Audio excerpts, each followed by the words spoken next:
السلام علیکم ورحمۃ اللہ وبرکاتہ۔ کل جو کچھ ہم نے پڑھا تھا اس کے بارے میں کیا یاد رہا آپ کو؟ تو بیسیکلی بات یہ ہوئی تھی کہ نیند اللہ سبحانہ تعالیٰ کی نعمت ہے، اور نیند کا آنا اللہ کی نشانیوں میں سے ایک نشانی ہے، اور پھر اللہ سبحانہ تعالیٰ نے ان نشانیوں پر غور و فکر کرنے کے لیے بھی کہا ہے ہم کو، اور پھر یہ کہ ہمیں عملی طور پر اپنے نیند اور بیداری کے اوقات کو منظم کرنا ہے اور ان اوقات کو عبادت بنانا ہے۔ یہ کسی نے ایک ریسرچ بھیجی تھی کہ زیادہ رات گئے تک جاگنا بچوں کے دماغ کو کند کر دیتا ہے۔ یوکے میں 7 سال کی عمر کے 11,000 بچوں پر اسٹڈی کی گئی۔ 7 سال کی عمر کے 11,000 بچوں پر یہ ٹیسٹ کیا گیا، اور اس کے بعد یہ بات سامنے آئی، نمبر 1، جن بچوں کے رات کے سونے کے اوقات منظم نہیں ہوتے یا وہ رات کو 9 بجے کے بعد سوتے ہیں، یعنی دیر سے سوتے ہیں، ان کی ریڈنگ اور میتھس میں کم سکور آتے ہیں۔ دوسری بات یہ سامنے آئی کہ نیند کی کمی قدرتی جسمانی ردم کو متاثر کرتی ہے، جس کی وجہ سے ان کی لرننگ کی صلاحیت بھی کم ہو جاتی ہے، ایبلٹی کم ہو جاتی ہے، ویکنس ہو جاتی ہے، اس میں یہ گراسپ نہیں کر پاتے ہوں گے نا پوری طرح۔ نمبر 3، یہ اثرات مجموعی طور پر لڑکیوں میں زیادہ تھے، مجھے لگتا ہے کہ عورتوں کو سونے کی زیادہ ضرورت ہوتی ہے۔ نمبر 4، یونیورسٹی کالج لندن کے پروفیسر جو اس ریسرچ کے لیڈ ہیں، ان کا کہنا تھا کہ سونے کے اوقات کا غیر منظم ہونا ایک کیوٹک فیملی سسٹم کو بھی ظاہر کرتا ہے، کہ اس فیملی میں کوئی ڈسپلن نہیں، جس کے اثرات ان کے بچوں میں دیکھے گئے۔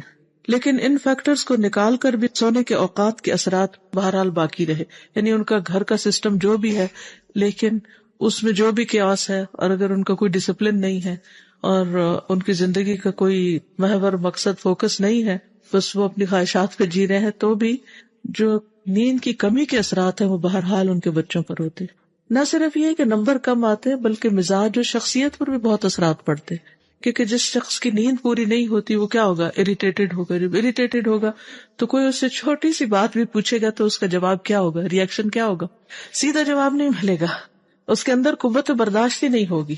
قوت ہے نا، قوت برداشت کے لیے بھی قوت چاہیے نا، برداشت کرنے کے لیے بھی آپ کو ایک ہمت چاہیے، ورنہ آپ بات بھی برداشت نہیں کر سکیں گے تو زندگی کے بڑے بڑے بوجھ کیسے برداشت کر سکیں گے؟ تو کچھ آسان نہیں ہوگا۔ پنجابی میں ایک لفظ ہوتا ہے چنک کر بولنا، سنا کبھی؟ کس کو پتا ہے چنک؟ یعنی کہ جس میں برداشت نہیں ہوتی، یعنی کسی نے چھوٹی سی بات پوچھی، جو معمولی سا سوال تھا، معمولی سی کوئری تھی یا معمولی سی کوئی بات کی کسی نے، تو جواب میں ایک دم چیخ پڑنا، شاؤٹ کرنا۔ تو اس طرح کی کیفیات میں اور بھی کئی ریزنز ہوتی ہیں، لیکن ایک بہت بڑی وجہ نیند کی کمی، اور پھر نیند کی کمی سے چونکہ ڈائجسٹو سسٹم متاثر ہوتا ہے، اور پھر جب ڈائجسٹو سسٹم ٹھیک کام نہیں کرتا تو جسم کو پوری انرجی نہیں ملتی، جو ہم کھاتے ہیں وہ جسم کے لیے باعث سے قوت نہیں بنتی، جس کے نتیجے میں کسی کے اندر خون کی کمی ہو جاتی ہے اور کسی کے اندر کسی اور وٹامن کی کمی ہو جاتی ہے، نتیجتاً پوری شخصیت متاثر ہوتی۔ سونا جو ہے وہ ہماری زندگی میں ایک بہت اہم مرکزی کردار ادا کرتا ہے پوری پرسنالٹی کو بیلنس کرنے کے لیے۔ پھر نمازوں میں جو کنسنٹریشن ہے، اسٹڈی کی کنسنٹریشن تو چھوڑیں، جو جنت الفردوس حاصل کرنے کے لیے ایک بہت اہم چیز ہے کہ والذین هم فی صلاتهم خاشعون، کہ وہ اپنی نمازوں میں خشوع اختیار کرتے ہیں۔ تو خشوع آ نہیں سکتا اور خشوع پوری طرح ہو نہیں سکتا اگر ہم تھکے ہوئے ہوں، اگر ہم بھوکے ہوں، اگر ہمارا کنسنٹریشن لیول اچھا نہ ہو۔ اور پھر جو سونے کے وقت کے اندر سونا ہوتا ہے وہ کم سونا بھی بہت ہو جاتا ہے، اور اگر اس کے بغیر ہم سوتے ہیں فطرت کے خلاف جا کر ایسے اوقات میں سوتے ہیں جب سونا نہیں چاہیے یا جب سونا حماقت ہے، تو پھر نتیجتاً کیا ہوگا؟ حماقت والے کام کرنے والے پھر کیا کہلاتے ہیں؟ احمق۔ جو لوگ راتوں کو وقت پر نہیں سوتے اور پھر دن کو بھی مسلسل کام کرتے رہتے ہیں، ان کے کاموں میں ایررز بہت ہوتے ہیں، اور وہ تو ایرر کر دیتے ہیں لیکن ان کی ایرر ان کی نہیں ہوتی، وہ ملٹی پلائی ہو جاتی، بہت سے لوگ اس سے افیکٹ ہوتے ہیں۔ چلیے نیکسٹ لیسن۔ تو گویا سونا اللہ کی نشانیوں میں سے ایک نشانی ہے۔ ایک مومن کے لیے سونا عبادت بن سکتا ہے اگر وہ سنت کے مطابق ہو۔ تو آئیے دیکھتے ہیں کہ سونے کے آداب کیا ہیں، اور خصوصاً رات کے وقت سونے کے آداب۔ رات کو سونے سے پہلے نماز عشاء ادا کرنی چاہیے، اس سے قبل نہ سویا جائے اور نہ گھر والوں کو سونے دیں، کیونکہ نبی صلی اللہ علیہ وسلم نے اس کو ناپسند فرمایا ہے۔ حدیث میں آتا ہے، سیدنا ابو برزہ روایت کرتے ہیں، ان رسول اللہ صلی اللہ علیہ وسلم کان یکرہ النوم قبل العشاء، صحیح بخاری۔ رسول اللہ صلی اللہ علیہ وسلم نماز عشاء سے پہلے سونے کو ناپسند کرتے تھے، تو جس چیز کو اللہ کے رسول صلی اللہ علیہ وسلم ناپسند کریں، کیا وہ اللہ سبحانہ وتعالیٰ کی پسندیدہ ہو سکتی؟ کیا اللہ سبحانہ وتعالیٰ اس عمل پر خوش ہو سکتے ہیں؟ تو مومن تو وہ کام کرتا ہے جو اللہ کو راضی کرنے والے ہوں. تو اگر ہم اللہ تعالیٰ کو ناراض کرنے والے کام کریں تو پھر اللہ تعالیٰ کو کیا منہ دکھائیں گے؟ تو بہت سے لوگ جنہیں رات کو جاگنے کی عادت ہوتی ہے وہ عام طور پر یہ کرتے ہیں کہ مغرب کے لگ بھگ سو جاتے ہیں اور پھر جب ان کی تھکاوٹ پوری ہو چکتی ہے تو 9-10 بجے اٹھ جاتے ہیں اور پھر ساری رات جاگتے ہیں. اگر آپ کو جلدی بھی سونا ہے اور پھر رات کو اٹھ کے عبادت کرنی ہے، کو پڑھنا ہے، تو بھی عشاء سے پہلے نہ سوئے. سردیوں میں تو عشاء جلدی ہو جاتی ہے لیکن گرمیوں میں عشاء تھوڑی دیر سے ہوتی ہے اور کچھ ملکوں میں تو اور بھی زیادہ دیر سے ہوتی ہے. تو وہاں پر ریلی ایک ٹیسٹ ہوتا ہے عشاء تک خود کو جگا کے رکھنا. لیکن ایکسٹریم کیسز میں تو نماز جمع کرنے تک کی بھی اجازت دی گئی ہے. مگر عام حالات میں جیسے ہمارے ہاں ایک معتدل سا موسم ہوتا ہے، یا معتدل ہوتی ہیں راتیں بھی، یعنی اپنے طول کے اعتبار سے بہت لمبی نہیں ہوتی اور بہت چھوٹی بھی نہیں ہوتی. مثلاً یہاں سے جب میں گئی ہوں یوکے تو مینچسٹر میں اس وقت 8:30 بجے صبح سورج نکل رہا تھا، اور مجھے یاد ہے کہ جب میں گلاسکو میں تھی تو تقریباً 8:45 کے قریب سورج نکلتا تھا صبح. تب آپ دیکھیے کہ جب صبح سورج 8:30 بجے نکلے تو پھر دن شروع ہونے کا موڈ ہی نہیں ہوتا. پھر اسی طرح 4 بجے مغرب ہو رہی تھی، obviously پھر 5:30 تک عشاء بھی ہو جاتی، لیکن پھر آگے صبح کتنی دیر سے ہوتی، تو ایک بڑا حصہ دن کا رات ہو جاتی. تو ہمارے ایسی مشکل نہیں ہے. اسی طرح یہ کہ گرمیوں میں پھر وہاں راتیں بہت چھوٹی ہو جاتی. تو الحمدللہ آپ میں سے اکثریت ایسی جگہ پر رہتی ہے کہ جو رات اور دن کی بہت بڑی ویریشن کا سامنا نہیں کرنا پڑتا. تو اس میں ایک ہیبٹ بنائیے کہ کبھی بھی عشاء سے پہلے نہیں سونا. اللہ ایک انسان بیمار ہے اور اسے ہوش ہی نہیں آ رہی تو وہ ایک الگ بات ہے، کیونکہ وقت سے پہلے سونے سے نقصان یہ ہوتا ہے کہ پھر رات کی نیند ڈسٹرب ہو جاتی ہے. پھر یہ نہیں ہو سکتا کہ آپ مغرب کی نماز پڑھ کے سوئے اور آپ پھر فجر تک سوتے رہیں. نماز تو بہرحال پڑھنی ہی ہے، لیکن اگر نماز نہیں بھی پڑھنی، بعض اوقات ایسا بھی ہوتا ہے کہ نماز نہیں پڑھنی اور آپ کہتے ہیں کہ اب تو میں سو سکتی ہوں، اب تو عشاء پڑھنی نہیں، تو بھی پھر آپ کی آدھی رات میں آنکھ کھل جائے گی، پھر آپ اٹھیں گے، پھر آپ دوسروں کو ڈسٹرب کریں گے اور صبح کے وقت پھر آپ پہ غنودگی آ جائے گی. جب سب اٹھ رہے ہوں گے تو آپ کو سونے کی ضرورت پیش آئے گی. تو ایسے میں پھر وہی مسائل جنم لیں گے جن کا ہم نے کل ذکر کیا تھا، تعلقات کی خرابی اور اینٹی سوشل ہونا اور طبیعت کے اندر ایک اریٹیشن کا پیدا ہو جانا، قوت برداشت کا کم ہونا وغیرہ وغیرہ. باقی نقصان تو جو ہے سو ہے. سب سے بڑی بات یہ کہ نبی صلی اللہ علیہ وسلم نے اس کو ناپسند کیا. تو جب شدید بھی سونے کو دل چاہے تو فوراً سوچے کہ اگر اس وقت اللہ کے رسول صلی اللہ علیہ وسلم میرے گھر میں ہوں اور وہ مجھے دیکھ رہے ہوں تو کیا میں جرأت کروں گی بستر کی طرف جانے کی؟ کبھی بھی نہیں. کبھی ماں باپ کے ڈر سے ہم نہیں جاتے بستر کے قریب، یا کسی بڑے کے یا کسی مہمان کی وجہ سے یا کسی اور وجہ سے. تو جس کسی کی وجہ سے بھی ہم نہیں سوتے تو اس سے زیادہ حقدار ہیں اللہ کے رسول صلی اللہ علیہ وسلم کہ ہم ان کے کہنے پر عشاء سے پہلے نہ سوئیں. پھر نماز وتر کا اہتمام کرنا. وتر رات کی آخری نماز ہے. تہجد کے لیے بیدار نہ ہونے کا اندیشہ ہو تو وتر پڑھ کر سوئیں. سیدنا جابر رضی اللہ عنہ سے روایت ہے کہ رسول اللہ صلی اللہ علیہ وسلم نے فرمایا، من خاف اللہ یقوم من آخر اللیل فلیوتر اولہ. صحیح مسلم. جسے اندیشہ ہو کہ وہ رات کے آخری حصے میں نہیں اٹھ سکے گا تو وہ رات کے پہلے حصے میں ہی نماز وتر پڑھ لے. اب آپ سوچ رہے ہوں گے کہ ہم تو سونے کی بات کرنے جا رہے تھے، تو یہ نمازوں کا ذکر کہاں سے آ گیا؟ عشاء کا ذکر، وتر کا ذکر، اس کا سونے سے کیا تعلق ہے؟ تو آپ بتائیں گے کیا تعلق ہے سونے سے؟ اگر ہم سونے کو عبادت بنانا چاہتے ہیں تو عشاء کی نماز پڑھے بغیر سونا عبادت پھر کیسے ہوگا؟ اور رات کا آغاز ہی ہم نبی صلی اللہ علیہ وسلم کے حکم کی خلاف ورزی سے کر لیں تو پھر عبادت کہاں سے ہوگی؟ یعنی جو شخص نماز عشاء پڑھے بغیر سو جائے یا وتر پڑھے بغیر سو جائے اور صبح اٹھنے کی نیت بھی نہ ہو، صرف فرض پڑھ کے سو جائے، تو کیا اس کی رات کی نیند عبادت بن سکتی؟ نہیں. ٹھیک ہے. تو کسی بھی کام کے کرنے سے پہلے اس سے جو فرائض ہیں یا واجبات ہیں یا سنتیں ہیں یا مستحب امور ہیں، ان سب کو کرنا ضروری ہے. ٹھیک ہے. پھر ہے جلد جاگنے کے لیے جلد سونا. صبح جلد جاگنے کے لیے نماز عشاء کے بعد سونے میں تاخیر نہ کریں اور غیر ضروری باتوں سے پرہیز کریں. عشاء کی نماز کے بعد ذکر الہی، علمی گفتگو، دینی مذاکرہ یا گھر والوں سے ضروری بات کے لیے جاگا جا سکتا ہے. ایسا نہیں ہے کہ بالکل جاگنا منع ہے یا اگر کوئی جاگ رہا ہے تو غلط کر رہا ہے یا کوئی حرام کام کا مرتکب ہو رہا ہے. ایسا نہیں ہے. اس میں اصل چیز کیا ہے کہ مفید کام ہو جو بھی کوئی کر رہا ہو. کیونکہ خاص طور پر اگر عشاء جلدی ہو رہی اور مرد حضرات جیسے انہیں جماعت سے نماز پڑھنی، تو وہ اگر 7 بجے نماز پڑھ کے گھر آ گئے اور سورج صبح 7 بجے نکل رہا ہے تو وہ 7 بجے بیڈ میں شاید نہ جا سکے. اب انہیں اگر 10 بجے سونا فار ایگزامپل، تو 7 سے 10 کا ٹائم ٹیلی ویژن کے آگے نہیں گزارے یا بازاروں میں گھوم پھر کے نہیں، اللہ کہ کوئی شدید ضرورت ہو. اس وقت کیا کرے؟ کوئی بھی مفید کام کرے. جیسے مثلا اسٹوڈینٹس ہیں، طالب علم ہے، اپنی اسٹڈیز کریں. اسی طرح اگر باقی افراد ہیں تو ان کو بھی اس وقت میں اپنی فیملی کے ساتھ بیٹھ کر کچھ علمی مذاکرہ کرنا چاہیے. علمی مذاکرے میں دینی تعلیم بھی ہو سکتی ہے، یا اس کے علاوہ بھی کچھ پڑھائی ہو سکتی ہے، بچوں کے ہوم ورک وغیرہ ہے، یا کوئی بھی مفید کام کیا جا سکتا ہے. سیدنا ابو برزہ کہتے ہیں ان رسول اللہ صلی اللہ علیہ وسلم کان یکرہ النوم قبل العشاء والحدیث بعدها. رسول اللہ صلی اللہ علیہ وسلم نماز عشاء سے پہلے سونا اور نماز کے بعد باتیں کرنا ناپسند فرماتے تھے. یعنی بعض لوگوں کی عادت ہوتی ہے کہ جب ہر چیز سے فارغ ہو گئے تو ادھر ٹیلی ویژن چل رہا ہے، ادھر سارے لوگ کٹھے بیٹھ گئے اور پھر باتیں گپ ادھر ادھر کی، اور بس لیزی بیٹھے ہیں، کوئی خاص مقصد نہیں، ایسے ہی 2-3 گھنٹے صرف ادھر ادھر کی چیزوں میں گزار دیے جس میں کوئی پروڈکٹیو کام نہیں کیا. تو اس سے بچنا چاہیے، کیونکہ مومن کی زندگی بہت قیمتی ہے، ایک ہی دفعہ ملی، اور یہ سارا وقت کمائی کا ہے. ہم جاب پر ہیں، اس سارے وقت میں جو بھی کریں گے اس کے اوپر ہمیں اجرت ملنے والی، اجر ملنے والا ہے. اگر ہم نے اپنی جاب میں کوئی کمی کوتاہی کی، کیا ہے جاب، کیا ہے ویسے بائی دا وے؟ اللہ کی عبادت، اللہ کی عبادت کے لیے پیدا کیے گئے ہیں. جنت الفردوس میں جانے والے والذین هم عن اللغو معرضون، وہ لغو باتوں سے پرہیز کرنے والے ہوتے ہیں. اور لغو کیا ہوتا ہے؟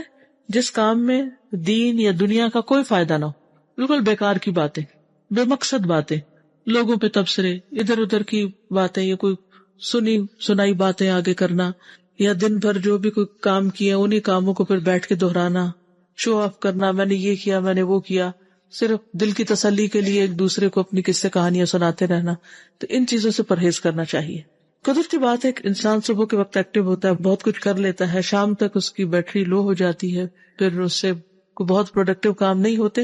تو بھی اس وقت کو منظم کرنے کے لیے کچھ ایسے کام سوچ رکھیں کہ جن میں بہت دماغ نہیں لڑانا پڑتا، جن میں صرف یہ کہ آپ بس ایک روٹین میں کام کر لیں.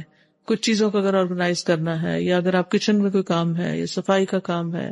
میں عام طور پر اس وقت میں کپڑے دھوتی تھی، جب میں خود واشنگ کرتی تھی تو اس وقت میں کپڑے دھوتی تھی. اس کے 2 فائدے ہوتے تھے. ایک تو یہ کہ کپڑے دھونے کے لیے کوئی بہت آپ کو دماغ خرچ نہیں کرنا پڑا.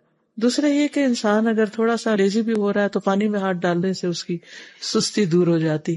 تیسرا یہ کہ انسان خوب تھک جاتا ہے، اور جب تھک جاتا ہے تو پھر نیند بہت اچھی آتی.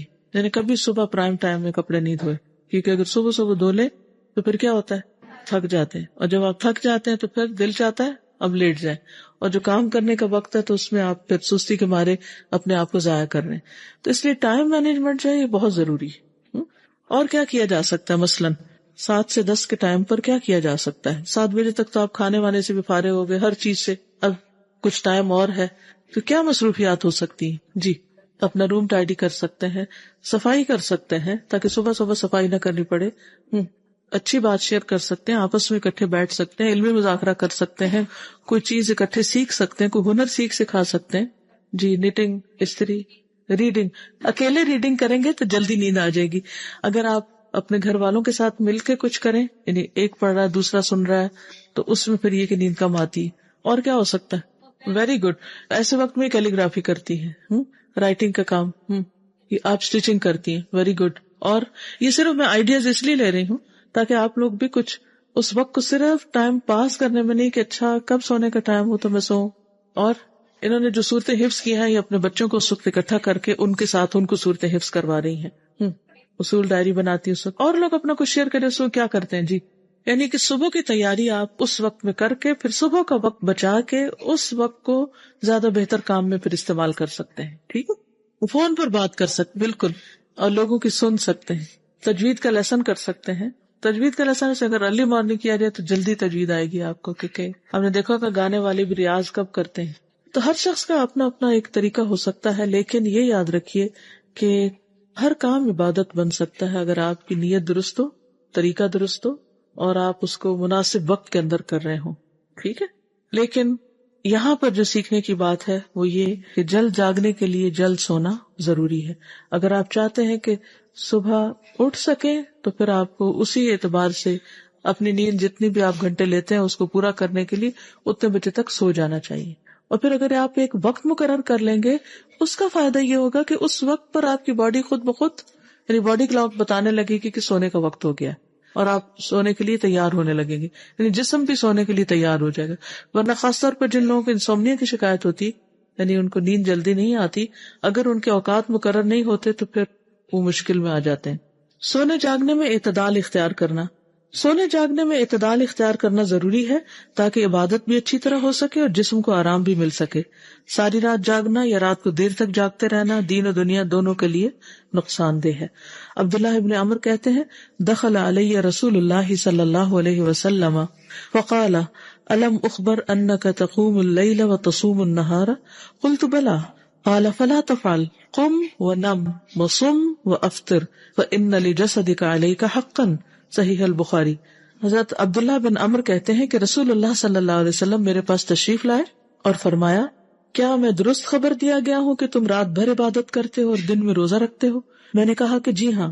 آپ نے فرمایا ایسا نہ کرو، قیام بھی کرو، سویا بھی کرو، روزے بھی رکھو اور روزے کے بغیر بھی رہو، کیونکہ بے شک تمہارے جسم کا تم پر حق ہے. یعنی ساری رات جاگنا عبادت نہیں ہے، نبی صلی اللہ علیہ وسلم کی سنت میں سے نہیں ہے. آپ سے یہ ثابت نہیں کہ کبھی آپ ساری رات جاگے ہوں. نبی صلی اللہ علیہ وسلم نے سلمان فارسی اور ابو درداء میں بھائی چارہ کرایا. ایک مرتبہ سلمان ابو درداء رضی اللہ تعالیٰ عنہما سے ملاقات کے لیے گئے. جب رات ہوئی تو ابو درداء عبادت کے لیے اٹھے. سلمان نے کہا ابھی سو جاؤ. تھوڑی دیر کے بعد ابو درداء پھر عبادت کے لیے اٹھے تو سلمان نے کہا ابھی سو جاؤ. پھر جب رات کا آخری حصہ ہوا تو سلمان نے کہا اب اٹھ جاؤ. چنانچہ دونوں نے نماز پڑھی. اس کے بعد سلمان نے کہا تمہارے رب کا تم پر حق ہے، تمہارے نفس کا تم پر حق ہے، تمہاری بیوی کا تم پر حق ہے، تو ہر حق والے کو اس کا حق دو. پھر وہ نبی کریم صلی اللہ علیہ وسلم کی خدمت میں حاضر ہوئے اور اس بات کا تذکرہ کیا تو نبی صلی اللہ علیہ وسلم نے فرمایا کہ سلمان نے سچ کہا. ایک لسٹ بنائیے جس میں آپ اس بات کو نوٹ کیجیے کہ آپ پر کس کس کا حق ہے. اگر آپ کے والدین آپ کے ساتھ ہیں تو ظاہر ہے ان کا حق ہے، اگر وہ نہیں ہے تو پھر اس طرح حق نہیں ہوگا. اسی طرح اگر آپ کے بچے آپ کے ساتھ ہیں تو ان کا آپ پر حق ہے، اور اگر اب بچے بڑے ہو چکے ہیں یا بچے نہیں ہیں تو ان کا حق نہیں ہے.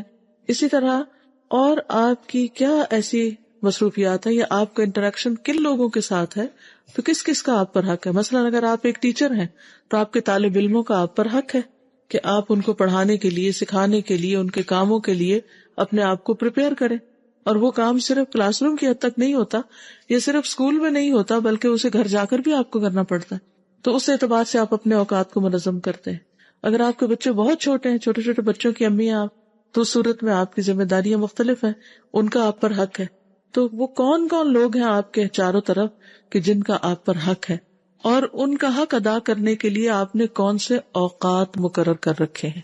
یہ بہت ضروری، کیونکہ اگر آپ اوقات مقرر کر لیں گے تو اس سے آپ کے اوپر پریشر نہیں آئے گا، آپ سٹریس میں نہیں آئیں گے، کیونکہ آپ کو یہ معلوم ہوگا کہ کس کا کس وقت حق ہے.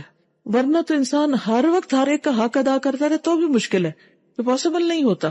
مثلاً اگر آپ سمجھتے کہ آپ کے بچے چھوٹے ہیں اور ان کا آپ پر حق ہے تو ٹھیک ہے، ان کو عمر کے اعتبار سے زیادہ توجہ کی ضرورت ہوتی، لیکن ان کو بچپن سے ہی تھوڑا سا انڈیپینڈنٹ کریں کہ وہ اپنے کام کچھ خود کر سکے، یا پھر وہ خود سیلف اسٹڈی کر سکیں، انڈیپینڈنٹلی ہوم ورک کر سکیں یا انڈیپینڈنٹلی ریڈنگ کر سکیں، یا خود اپنے کاموں کو اپنے طور پر کر لیں. اس کے لیے سکھانے میں کچھ مشکل تو ہوتی، لیکن ایک دفعہ اگر آپ سکھا دیں اور ان کو طریقہ بتا دیں تو پھر وہ خود بھی کرنے کو انجوائے کرتے، بلکہ بعض اوقات آپ کی انٹرفیئرنس پر ان کو اچھی نہیں لگتی. تو ہمیشہ یہ کوشش کریں کہ کوئی آپ پر ڈپینڈنٹ نہ ہو. آپ دوسروں کے کام ضرور آئیں لیکن مجبوری نہ بن جائے. اس لیے کاموں کو احسن طریقے سے ڈیلیگیٹ کرنا سیکھیں. اگر آپ یکسوئی سے اللہ تعالیٰ کی عبادت کرنا چاہتے ہیں یا اپنی زندگی میں آپ کی اپنی صلاحیت کے مطابق آپ کو کچھ کام کرنے ہیں، اپنی صلاحیتوں کو بہتر طور پر استعمال کرنا ہے، تو اس صورت میں بہت ضروری ہے کہ آپ لوگوں کو اپنے اوپر ڈپینڈ نہ کرنے دیں، ورنہ آپ اپنے لیے کچھ نہیں کر سکیں گے. کچھ چیزیں نفس پہ بڑی بھاری ہوتی ہیں لیکن ان میں بھی ڈسپلن کرنا پڑتا ہے کیونکہ وہ انہی کے فائدے میں ہوتی. جیسے ایک دودھ چھڑانے کا مرحلہ بڑا مشکل ہوتا ہے، لیکن کیوں چھڑانے کے لیے کہا گیا؟ یعنی کسی اور ریلیجن میں یہ نہیں، لیکن اسلام میں ایک لائن کھینچ دی کہ اس سے آگے نہیں، بس خلاص. اور جنہوں نے اپنے گھروں میں یا جو خود مائیں ہیں انہوں نے دیکھا ہوگا کہ وہ مرحلہ ماں کے لیے بھی اور بچے کے لیے بھی ایک بڑا ہی مشکل مرحلہ ہوتا ہے، اور اس سے بچہ بھی رو رہا ہوتا ہے اور بعض اوقات ماں بھی رو رہی ہوتی ہے. لیکن دونوں کو ہی برداشت کرنا پڑتا ہے، اور اس میں دونوں ہی کی بھلائی ہوتی ہے. کیونکہ اگر بچہ اس حد سے زیادہ دودھ پیتا چلا جائے تو پھر کیا ہوتا ہے، وہ دوسری غذا نہیں لے سکے گا، اور ماں کے لیے فزیکلی بھی ٹھیک نہیں ہے کہ وہ ایک وقت سے زیادہ کیلشیم ٹرانسفر کرتی رہے دوسرے کو. کچھ چیزیں مشکل ضرور ہوتی ہیں لیکن امپاسبل نہیں ہوتی. جی اصل میں یہ سارے امتحان ہوتے ہیں ہمارے لیے، اور محبتوں کے امتحان سب سے مشکل ہوتے ہیں، کیونکہ ہمارا اپنا دل بھی نہیں چاہ رہا ہوتا کہ چھوٹے. جی یہ بات سمجھ آئی، یعنی دوسروں کو اپنے اوپر ایک حد سے زیادہ ڈیپینڈ نہ کرنے دیں.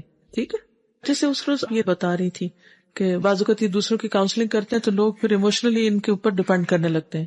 تو اس میں پھر یہ ہوتا ہے کہ دوسرا شخص جو ہوتا ہے وہ کبھی انڈیپینڈنٹلی خود اپنی لائف کے بارے میں ڈیسائیڈ نہیں کر سکتا، اور الٹیمیٹلی آپ پر سب سے بڑی رسپانسبلٹی خود اپنی ہے.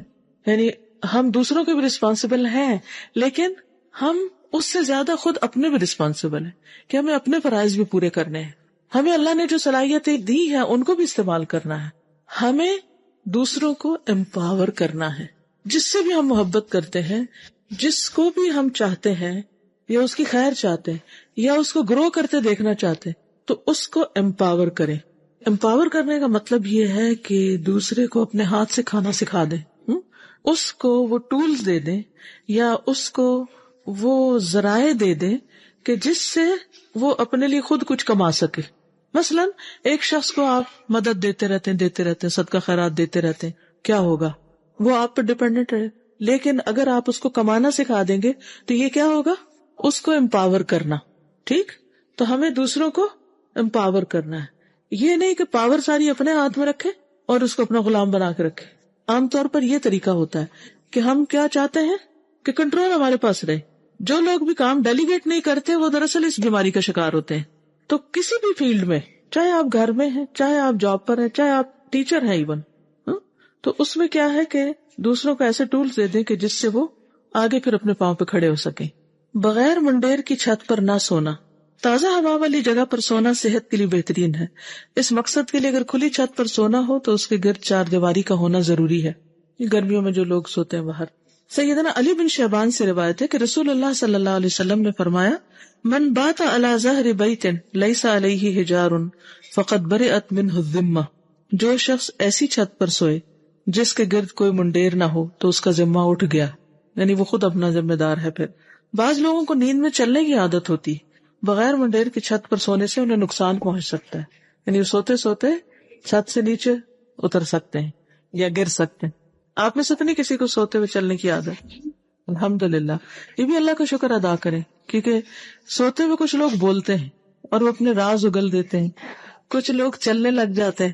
تو کبھی ہم نے ان نعمتوں پر غور کیا اور ان پر شکر ادا کیا کہ ہم ایک سکون کی نیند سو لیتے ہیں اور ہماری نیند میں کوئی خلل نہیں.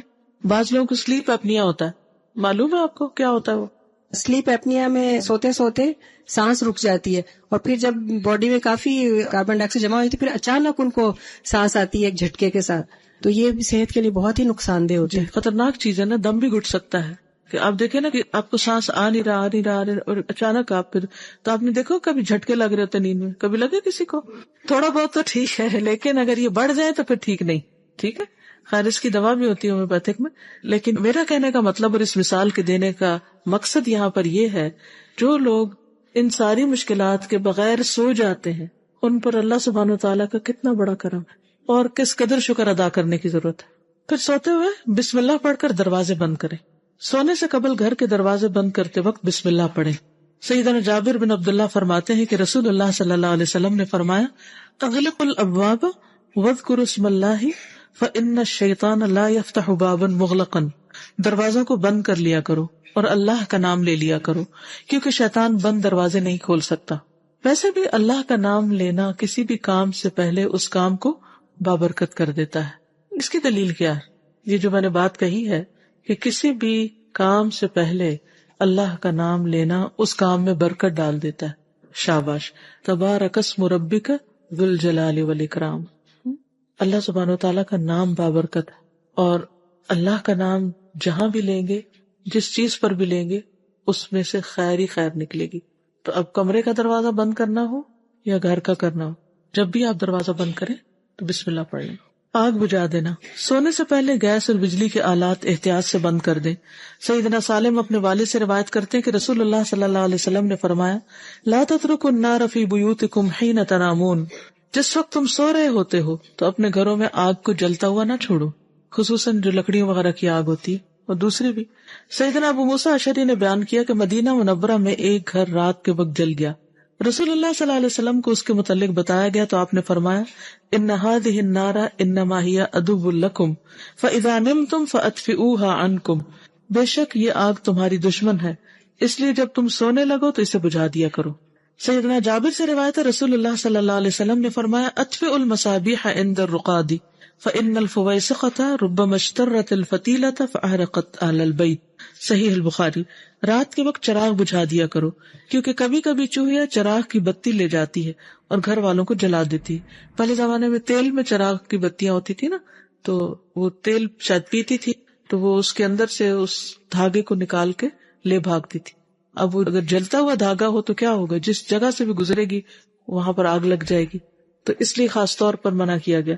ابن عباس سے روایت ہے کہ ایک بار ایک چوہیا چراغ کی بتی گھسیٹتی ہوئی لے آئی اور رسول اللہ صلی اللہ علیہ وسلم کے سامنے چٹائی پر ڈال دی جس پر آپ تشریف فرما تھے، اور ایک درہم کے برابر جگہ بھی جل گئی. تو آپ نے فرمایا اذا نمتم فاطفئوا سرجکم فان الشیطان یدل مثل هذه على هذا فتحرقکم. جب تم سونے لگو تو اپنے چراغ بجھا دیا کرو. اس قسم کا کام سجھا دیتا ہے اور تمہارے گھروں میں آگ لگا دیتا ہے. یعنی شیطان صرف انسانوں کے پیچھے نہیں ہے، وہ جانوروں کے پیچھے بھی ہے، اور خاص طور پر ان جانوروں کے پیچھے جو انسان کو نقصان دے. دشمن جو ہے، دشمن تو ہر وار کرے گا، ہر طریقے سے کرے گا، کبھی خود سامنے آ کے کرے گا، کبھی کسی اور سے وار کروائے گا. آج کل کے دور میں مثلاً کیا ہو سکتا ہے، کیا بند کرنا چاہیے؟ Heaters, gas heaters. کیونکہ گیس چلی گئی اور ہیٹر بجھ گیا اور دوبارہ آئی اور ہیٹر جلا نہیں تو کیا ہوگا؟ کتنی آپ نے ایکسیڈنٹس ایسے سنے ہوں گے کہ جس میں ڈیتھس ہو گئی لوگوں کی. اور کیا بند کر دینا چاہیے رات؟ الیکٹرک ہیٹرز بھی. وہ کیوں؟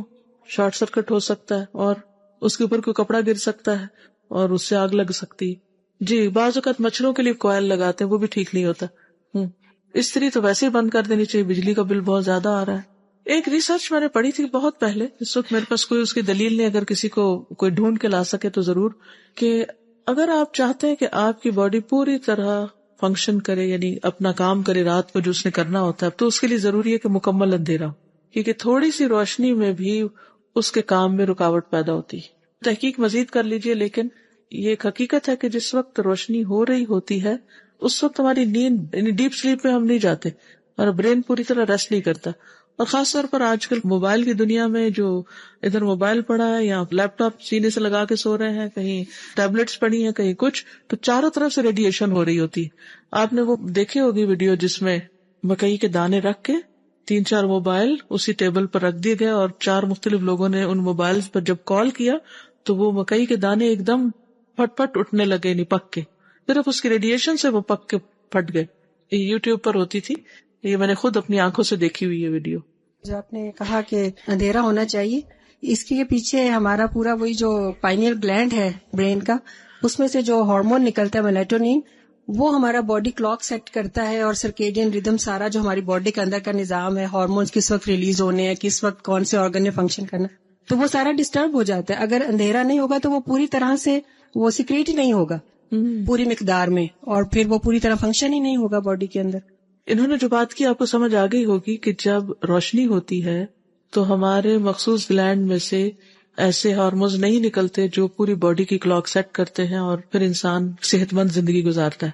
کئی لوگ اندھیرے میں سو ہی نہیں سکتے، وہ روشنی جلاتے ہیں، ڈرتے ہیں شاید، یا کیا مشکل ہوتی ہے، یا کچھ لوگ زیرو کا بلب جلا کے سونے کے عادی ہوتے ہیں. یہ ساری چیزیں خطرناک ہوتی ہیں. ایک آرٹیکل میں نے بھی ریسنٹلی پڑھا ہے کہ جب بچے موبائل وغیرہ چیزیں سرہانے کے نیچے رکھ کے سو جاتے ہیں اور یہ مسلسل اس طرح، تو یہ برین کے اندر بہت ڈیمیج کرتا ہے. اور پچھلے دنوں ایک بچے کی ڈیتھ ہوئی ہے اسی طرح. یعنی یہ جو ریڈیشن مسلسل آپ کے اندر پہنچتی رہتی ہے برین کے اندر، اٹس ویری ڈینجرس. کیونکہ بچے عام طور پر یا جیب میں ڈال لیتے ہیں یا پھر سرہانے کے پاس رکھ لیتے ہیں یا ٹیبل کے پاس رکھ لیتے ہیں. اگر آپ نے الارم سیٹ کیا ہوا ہے تو بھی آپ اس کو ایروپلین موڈ پہ کر دیں، تاکہ یعنی نہ وہ کوئی وائی فائی ریسیو کر رہا ہو اور نہ ہی اس سے کوئی ریڈیشن نکل رہی. جی یہ کہتے ہیں کہ ان کے ہسبینڈ کو پیس میکر لگا ہوا ہے، تو انہوں نے ڈاکٹرز نے خاص طور پر منع کیا ہے کہ لیفٹ پاکٹ میں نہ موبائل رکھنا ہے اور نہ ہی کان سے سننا ہے، ورنہ آپ کو جھٹکا لگ سکتا ہے اس سے. بہرحال آگے چلتے. برتن ڈھانکنا، یہ تو بڑی ہی اہم بات ہے. کھانے پینے کے برتن ڈھانک دیں یا اوندھے کر کے رکھیں، الٹا کر کے رکھیں. سیدنا جابر سے روایت ہے کہ نبی اکرم صلی اللہ علیہ وسلم نے فرمایا غط الاناء واوق السقاء واغلق الباب واطفئ السراج فان الشیطان لا يحل سقاء ولا يفتح بابا ولا يكشف اناء فان لم يجد احدكم الا ان يعرض على انائه عودا ويذكر اسم الله فليفعل. صحیح مسلم.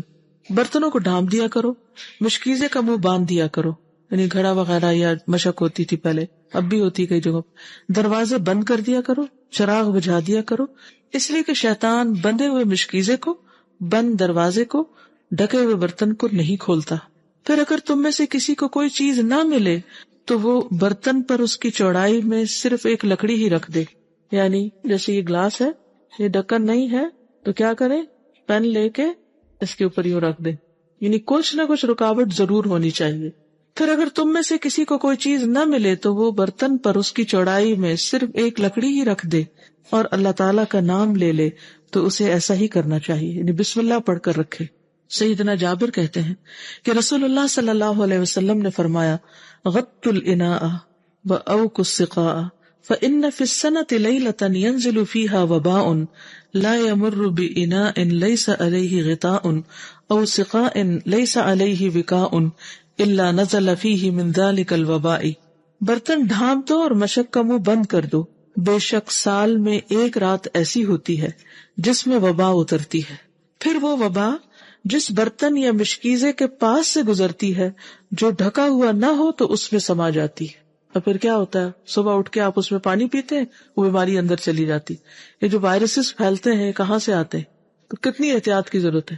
بہت سے لوگ پانی رکھ لیتے ہیں، اس کو ڈھکتے نہیں ہیں، یا کھانا پڑا ہوتا ہے، رات کو کھانا کھایا، پلیٹیں ایسی کھلی چھوڑ دی یا جا کے سنک میں یوں ہی چھوڑ دی. وہ تو اور بھی خطرناک، کوئی پتہ نہیں کوئی چوہا پھر جائے یا کوئی اور سانپ یا کوئی بھی چیز. لوگوں کی اکثریت کو میں نے دیکھا ہے کہ انہیں اس بات کا نہیں پتا، اس وبا کا اور اس مصیبت کے نازل ہونے کا، اور پھر اس لا علمی اور جہالت کی وجہ سے ہم کتنا سفر کرتے رہتے ہیں. یہ تعلیمات عام طور پر گھرانوں میں نہیں ہے، یعنی ہمارے دین کا نقصان تو ہے ہی ہے، دنیا کا بھی نقصان ہے. تو یاد رہے گی یہ بات انشاءاللہ. وضو کا پانی اور مسواک تیار کر کے سونا. سونے سے قبل جائزہ لے لیں کہ صبح وضو اور طہارت کے لیے ٹینکی میں کافی پانی موجود ہے. سیدنا سعد بن ہشام سے روایت ہے کہ سیدہ عائشہ نے رسول اللہ صلی اللہ علیہ وسلم کے وطر کے متعلق بیان کرتے ہوئے فرمایا کہ کننا نعد لہ سواکہ و طہورہ، ہم آپ کے لیے مسواک اور وضو کا پانی تیار کر کے رکھ دیتے تاکہ صبح دیر نہ ہو. ابھی جو بات ہو رہی تھی نا کہ رات کے اوقات میں کیا کام کرے، تو یہ کہ صبح کی تیاری کر کے رکھے، یہی سنت سے ثابت. ورنہ اگر صبح مسواک ڈھونڈنے میں لگ گئے، پانی بھرنے میں لگ گئے، تو جو نماز کا اول وقت ہوگا وہ چلا جائے گا یا تہجد کا وقت ختم ہو جائے گا. ایون اگر آپ کو صبح اگر شاور لینا ہے تو کپڑے آپ کے پہلے سے ہی تیار ہوں، صبح نہ ڈھونڈنا شروع کریں. سیدنا ابن عمر سے مروی ہے نبی صلی اللہ علیہ وسلم کے پاس سوتے وقت بھی مسواک ہوتی تھی، اور جب آپ بیدار ہوتے تو سب سے پہلے مسواک کرتے تھے. باوضو سونا. بستر پر جانے سے پہلے وضو کر لیں. رسول اللہ صلی اللہ علیہ وسلم نے سیدنا براء ابن عازب کو نصیحت کی، اذا اتیت مضجعک فتودع وضوءک للصلاۃ. صحیح البخاری.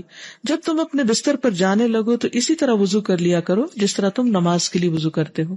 سیدنا ابن عمر سے روایت ہے کہ رسول اللہ صلی اللہ علیہ وسلم نے فرمایا، من بات طاہرا بات فی شعارہ ملک لا یستيقظ ساعة من اللیل الا قال الملک اللہم اغفر لعبدک فلان فانہ بات طاہرا. جو شخص رات کو باوضو سوتا ہے اس کے بستر میں فرشتہ رات گزارتا ہے. کتنے مزے کی بات. جب وہ رات کی کسی گھڑی میں بیدار ہوتا ہے تو فرشتہ کہتا ہے، اے اللہ اپنے فلاں بندے کو معاف کر دے کیونکہ وہ باوضو سویا ہے.